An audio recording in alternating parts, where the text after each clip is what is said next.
नमस्कार दर्शक बंधु पाणीपाग अपडेट रे पुणी थरे आपनकु स्वागत। दर्शक बंधु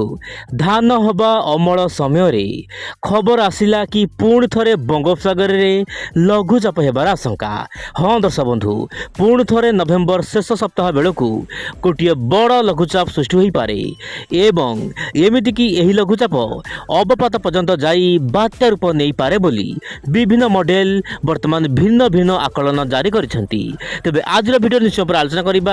आगामी 24 घंटा केमिति रहबो पाणीपाग स्थिति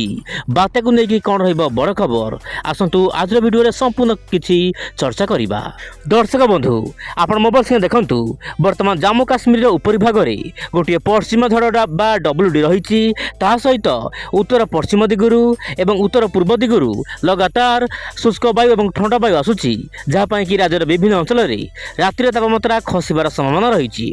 यही समय मध्य गोटे बड़ अपडेट आसूँ सामने को आप देखु एआई मॉडल विभिन्न मेंबर माने आकलन करुछंती कि बंगोपसागर अति अशांत हेबो एमिति कि दर्शक बंधु बात्यारे मध्य किछि लघुचाप जदि सृष्टि होउछि आपनकर लघुचाप बात्या रूप नहीं पारे माने आपनकर दर्शक बंधु नवेम्बर 20 रु प्राय 28 नवेम्बर मध्य बंगोपसागर अति अशांत हेबो एवं यही सब राज्य विशेषकर तमिलनाडु आंध्र प्रदेश ता सहित गोवा केरल यार आखपाख राज्य मानकरे प्रभाव पड़े पाग संपूर्ण अनुकूल हेबो बोली जहाँ एआई रो मेंबर माने आकलन करुछंती। किंतु दर्शक बंधु आपण सुनिश्चित हुअन्तु ओडिशा प्रति वर्तमान कोनोसी बड़ वर्षा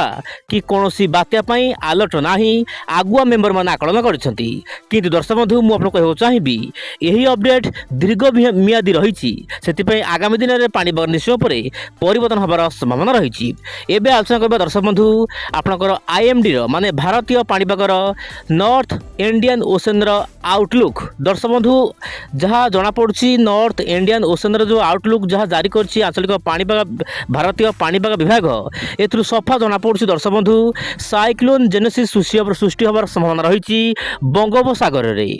यार अर्थ होउची ना बात्या सृष्टि हेबो ता नुहे दर्शक बंधु गोटे डिप्रेशन भली समस्या देखा मिल पारे आपनकर बंगोपसागर रे नेक्स्ट सप्ताह रे जहाँ पई कि बंगोपसागर अति अशांत हेबो तेबे यार प्रभाव केउ राज्य पर पड़िबो ताहा वर्तमान सुधा मॉडल आकलन करि नाही सेही अनुपात रे दर्शक बंधु भारतीय पाणीपाग एतिक आकलन करुछि कि आरब सप्ताह रे बंगोपसागर सक्रिय रहिबो मे बी डिप्रेशन पर्यंत लघुचाप जदि सृष्टि होउछि जाई पारे देखिबार कथा आगामी दिन रे परिस्थिति कोड के जाउछि आपण पर ओइंडोडे चैनल सहित जड़ित हो रुहतु। एबे देखिबा दर्शक बंधु वायुर चलन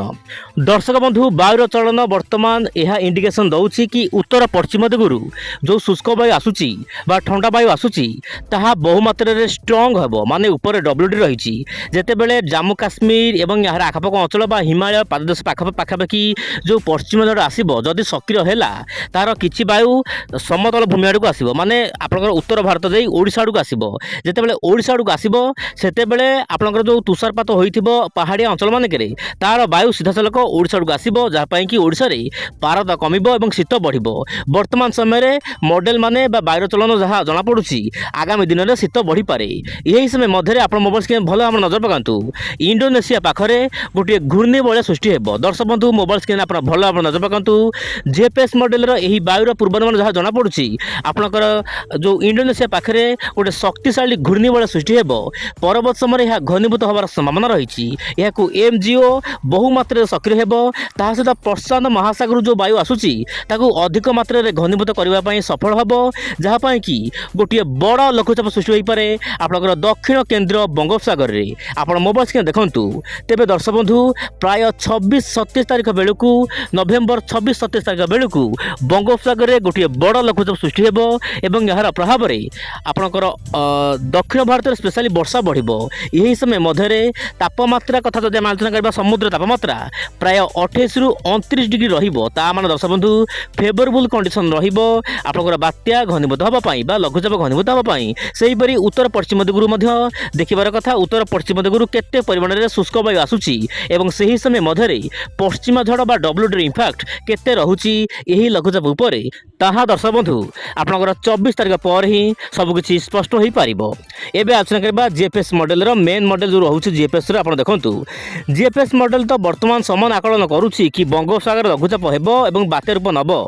किंतु दर्शक बंधु मु आपन स्पष्ट करबो चाहिबी जेते बेले कोनोसी बात्या रूप निये बंगोपसागर रे ताको किछिटा सपोर्ट मिली थाए विशेष करी समुद्र रो तापमात्रा ता सहित वायुर दिग केउ दिगरु रहउछि जदि हम देखिबा दक्षिण पूर्व दिगरु वायु आसीबो ता सहित प्रशांत महासागर जदि किछि वायु आसिला ताले बात्या को अधिक घनीभूत होबार संभावना रहिबो किंतु एही समय मध्य नवेम्बर मासरे जो बात्या सृष्टि हुए ता मे भी आपनकर तमिलनाडु आंध्र प्रदेश म्यांमार बांग्लादेश आड़ को चली जाए किंतु जीएफएस मॉडल आकलन करूछि यह घनीभूत होबार आशंका रहिछि किंतु गोटे पश्चिम झड़ मध्य आसेबार आशंका रहिछि 24 तारिख बेलकु जदि 24 तारिख बेलकु पश्चिम झड़ आसे